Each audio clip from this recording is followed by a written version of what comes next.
Hello, everyone, and welcome into the Storm post-game show. Mike Flanagan here with you, along with Randy Pedersen and Ballard Jr. We just saw Clara Guerrero make the show, which is the first time we've seen a woman in a long time make it. Randy, you just got done with Extra Frame, and Del, you've been out repping all day. It's been a very, very long day, and we're looking forward to bringing you a lot of guests here this evening, as it's been a long day here in Las Vegas. Randy, what did you just see out there on the lanes on Extra Frame? The lanes looked like they played a little tighter tonight than they had all day.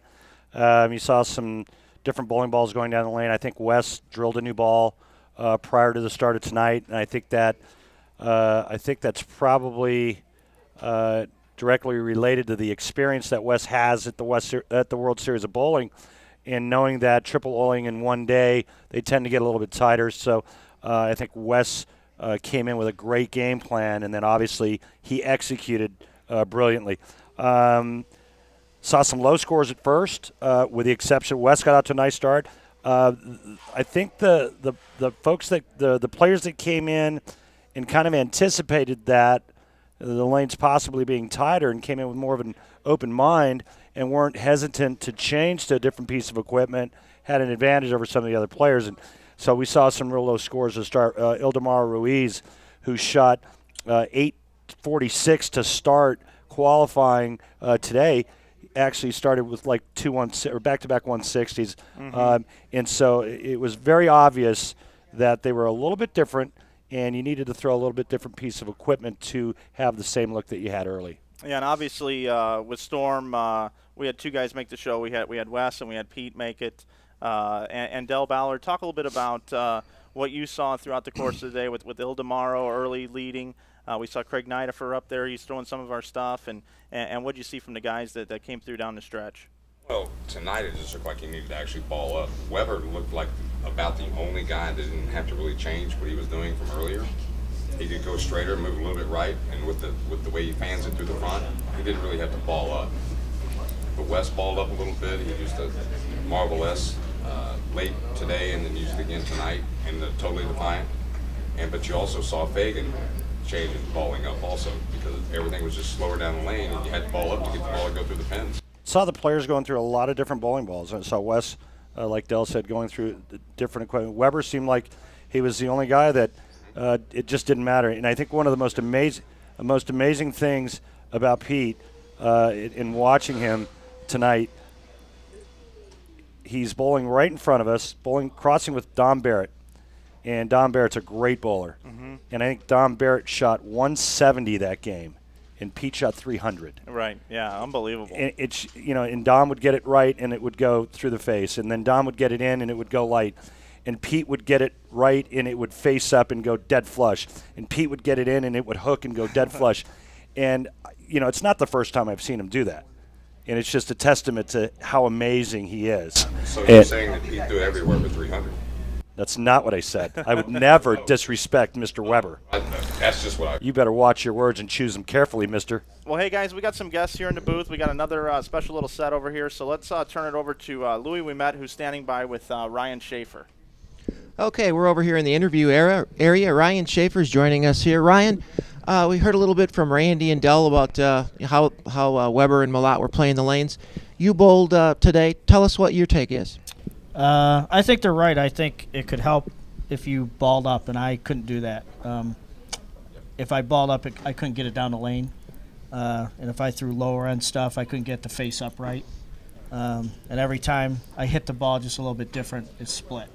And when the scores are high like that, you can't split like that. Were you when you did make the moves in the transitions, were you making big giant moves, or was it incremental as the lanes broke down? There's only one pair that was a really big move. But come game 6, I needed a big game, so Del and I kind of collaborated and tried to come up with something different, and it didn't work. Because it doesn't do any good to keep shooting 220. It just doesn't do any good. So I took a chance, and I shot 190 doing that. And that's okay. I mean, I didn't embarrass myself. And hopefully the lanes get just a hair tougher, because I'm a little better when they're a little tougher. And how do you generally match up at South Point? Depends on the pattern. I'm not a big fan of Cheetah anywhere. So I kind of just try to do the best I can and get by on that. And then we'll see how we go. Side to side, it changes day to day. My biggest problem today was the approaches on the high side. I had pairs where the left lane was sticky, the right lane was slippery. And when your timing isn't pristine, you're going to make mistakes just because you're not solid at the line. Okay, Ryan Shafer. Ryan, you got a whole week to go. Hope to see you on a show. Thanks, Louie. So good luck. Congratulations to Wes and Pete, too. All Great right. going. Yes, sir. And we'll send it back to Mike. Okay, guys. Dell, I think we got your mic working a little bit better now. Okay. Welcome back. There you are, Big Daddy. So, Thank so Dell, tell me today. Obviously, you and Schlim and Jim Callahan were out there working with the players. Talk a little bit about how you guys kind of split up the house today. It was kind of unique how you guys did that. We decided Schlimmer would take the high side, I would take the low side, because Schlimmer always takes the high road, and I took the low road. And you always take the low road. Always. And we let Callahan just rotate around from side to side. That way he could relay information from one side to the other. And we're fortunate to have 3 guys here so that we could actually pay attention to what's going on one side, what's going on the other side, and then get information back and forth on what guys were doing from one side to the other. I never saw either one of them. You saw me the first game. He shot No, 200. I got no help from him. That's why I missed a check by 77. If I would have had any rep help whatsoever, I would be leading this thing. Well, Randy, let's talk about your day a little bit. You threw the Marvel S, if I remember correct, for 6 games, and then you made the move to the High Road Pearl, I believe it was. Yeah, I was late. Dell was standing behind me during practice prior to the start, and he was like, he just really pumped me up, and he knew my brain was going 1,000, and he said, "Hey man, this is you. This is old school. Just feed it to the dry, blah blah blah." And I started with a Marvel S. I thought it was the right ball, and just trying to process everything. When you don't bowl out here full time, you miss the moves, you miss the ball changes that Wes Malott and Pete Weber never miss. You miss the transition. You don't read the ball reaction the right way, and without a Dell behind me or Schlem behind me, I have no chance. And because they were back there, I had a little bit of a chance. And I just waited too long to make the ball change. I in my brain, I thought if I went to the High Road Pearl, it was going to magnify the over/under. Yes. And I was wrong. It actually blended it out even better, and I had the whole lane. Now, Dell fires back at me, as Dell always does, and says, "Yeah, maybe it was just that pair." Maybe just that pair. It's funny That's that what I thought maybe it's just that pair. And it's funny that it just so happened to be the highest game of the 7 games, and so I call BS to that. I don't think it was just the pair. I think it was the ball. Well, It was the pair. one of our reps was doing a very good job out there because Wes Malott made the show, and Wes Malott is now standing by with Louie. Just got out of the press room. Louie, take it away with Wes. Hey, Big Wes Malott, 2 shows in a row, and both you and Weber, 2 shows in a row, right? Yeah, it is. Here in the U.S. Open. So we've heard about how everybody played the lanes today. What was your take on the lanes? Well, I mean, for Cheetah, it's definitely a little tighter than what we're used to see. We're not able to, I didn't have to stay as firm as I was, and we're going to see that all week. So it's something a little different. Was still fighting some knee problems a little bit. It allowed me to stay slow and be able to roll it, and kind of fell into place. So. That's where we're at with it. Tell us what equipment you used today. Well, this morning, or not this morning, I was B squad. So this afternoon, I started with a Flanagan, fresh out of the box, and started with 270. Started big, shot 230, and then I started to lose it a little bit. I actually called Dell over, and just kind of, Dell just sometimes explains it to me a little bit differently than maybe Chris or. Jim Callahan. Mm-hmm. So, they had kind of told me the same thing, and I wasn't, going against what they were saying. Just I wanted to hear it from Dale, too, because he sees it, and my mind just processes it from him a little bit better. So, anyhow, he said, we need a ball up. And, Marvel S was it, and that's what I went to. And I could stay firm with it. I could miss left. I could miss right. And I struck out the last half of the game and then stayed with it. And just never had a bad game, and that's what kept me in it. And then bowled 2 pretty big games, the last 2 games of qualifying to be able to qualify high. And then, tonight, actually started with a totally defiant, which I haven't been able to use that much, even though I know the ball's great. We just haven't had enough oil out here. And now I think you're going to see a lot of them go down the lane this week because we finally have some oil out here. And, switched back and forth to the Marvel S. Slimmer even said, I like the Marvel S better because once they start to push a little bit, the totally defiant being shiny could definitely miss it, and then you're going to try and make it hook, and then it's going to jerk, and you're going to split. That's kind of what started to happen. And so I switched to Marvel S, and then boom, I had it again. But then that went away again, so I had to go back to the totally defiant because it was drilled a little stronger too. So I was using more of the core in the totally defiant instead of the cover like I was in the Marvel S. So kind of go back and forth, just two different ways of attacking it. How much confidence did you get from winning the U.S. Open and coming here to the World Series of Bowling? Well, I've been bowling well all year, obviously. But to sit here and talk about the U.S. Open that was back in July, a lot's happened since then. And it hasn't necessarily been bowling for me. The U.S. Open, I was bowled a ton during, the month of July and August. But after that, there's been some things going on at home with my wife and having some surgery, and she's doing fine. Don't nobody worry, but just something that needed to be taken care of. So having to take care of her, it's just a lot of things going on, and I haven't been able to get out on the lanes and practice. I was fortunate enough we had a regional at home and was able to bowl that just to go through the motions. But even after that, it's just going crazy trying to get things ready to come out here. And I got here a little early, through some practices or some practice games, when we had practice on Thursday, and then actually had the official practice Friday. So I was able to go through the motions and get into the groove and bowl well again. So it's to be able to do it back-to-back. I mean, the Cheetah Championship last year, I finished 6th, just missed a show, and I did not want that to happen again. So I had, between that and some other things going on, I did not want that to happen again. And there was a ton of people who could have made a move. I mean, you had Craig Nittifer right there. You had Josh Blanchard right there. You had Brian Smith, who shot .299 the game before to put himself in position. You had Clara right there. You had, E.J. Tackett was up there. I mean, we were just all a bunch. So I knew when it came down to it, I needed to, if I got the first one in the 10th, it put me on the show, and then the solid 8 there, and then the 11th. Kind of stunk, but I was okay with it. Got a couple breaks early in that game to get me there, so, it all evens out, I guess. That's what they say. Okay, well, great shooting tonight, and 2 shows in a row for Wes. He's going for 2 wins in a row. I got one question from over here in the booth. Do you think you can make Player of the Year, Wes? If you win this one here, you get on TV, you win. You win another show. You think you got a chance at Player of the Year? I mean, I definitely say it puts me in the running between Jason. Jason's obviously, I think he's won. I don't know if he's won twice this year, or maybe 3 times. So this would put me right there with him. I mean, sure, it depends on how he performs as well. I know he's not off to the start he wanted this week. But this is probably definitely going to be his hardest pattern as far as the scoring pace goes to the field. So, I know I need to definitely try and put something together. Of course, I get to bowl the lady on TV again. I don't know why I'm the one who's designated for all that. But, Claire's a great friend. She's in my pro shop at home all the time. We live right down the street from each other. So, but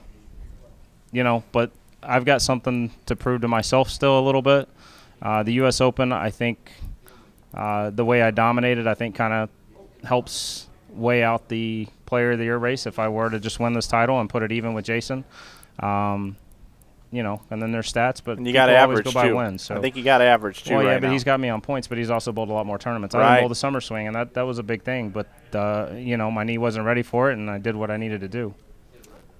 Okay, thanks, Wes. And we're going to send it back to Mike, and then we have one other special guest for us. All right, guys, thank you.